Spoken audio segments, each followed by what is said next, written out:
جو قربانی کرنے کی استطاعت نہیں رکھتے ہیں ان تک بھی شریعت گوشت پہنچانے کا حکم دیتی ہے تاکہ وہ بھی جو ہے گوشت سے محروم نہ رہے۔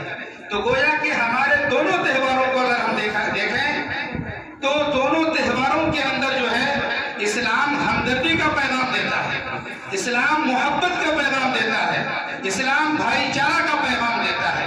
میرے بھائی اور بزرگوں، یہ قربانی کا عمل جو قربانی ہم کرنے والے ہیں، جو بھی صاحب مستطیع ہے، جو بھی صاحب استطاعت ہے، اس کے اوپر شریعت نے قربانی کو واجب قرار دیا۔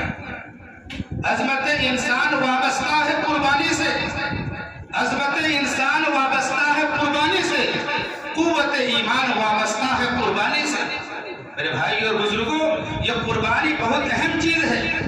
ایک تو ہم جانوروں کی قربانی پیش کرنے والے ہیں جس کے نسبت حضرت ابراہیم علیہ السلام کی طرف ہوتا ہے کہ حضرت ابراہیم علیہ السلام کو حکم دیا گیا کہ اپنے بیٹے کو میری راہ میں ذبح کر دیں، اپنے بیٹے کو میری راہ میں قربان کر دیں، اور جس کے دل کے اندر اللہ کی محبت ہوتی ہے، جس کے دل کے اندر شریعت کی محبت ہوتی ہے، جس کے دل کے اندر شریعت محمدی کی وقعت ہوتی ہے، تو وہ اللہ کا حکم ملتے ہی، وہ شریعت کا حکم ملتے ہی اس پر عمل کرنے کی کوشش کرتا ہے۔ اللہ کی طرف سے بیٹے کو ذبح کرنے کا حکم دیا گیا۔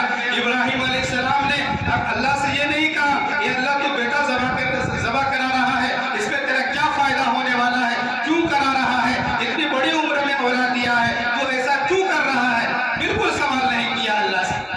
اور وہی ذبح کرنے کا جو خواب دیکھے تھے، اپنے بیٹے سے کہا کہ میں نے خواب میں دیکھا ہے کہ تم کو ذبح کر رہا ہوں، تمہاری کیا رائے؟ بیٹا نے جواب دیا، اور جواب ہی نہیں بلکہ جواب پر جواب دیا، بلکہ جواب اکمل جواب دیا، مکمل جواب دیا۔ کہا کہ ابو جان، آپ کو جو حکم ملا، ابو جان، ابو کے اندر بہت بڑا پیار کا ورڈ اور لفظ موجود ہے، ابو جان آپ کو جو حکم ملا وہ آپ کیجئے، انشاءاللہ آپ مجھے صبر کرنے والوں میں سے پائیں گے۔ تو میرے بھائی اور بزرگوں، حضرت ابراہیم علیہ السلام نے اللہ کی محبت کا حق ادا کر دیا، اور اسماعیل علیہ السلام بھی جو ہے اس کے اندر کامیابی کو انہوں نے حاصل کر لی ہے۔ تو یہ قربانی کیا ہے؟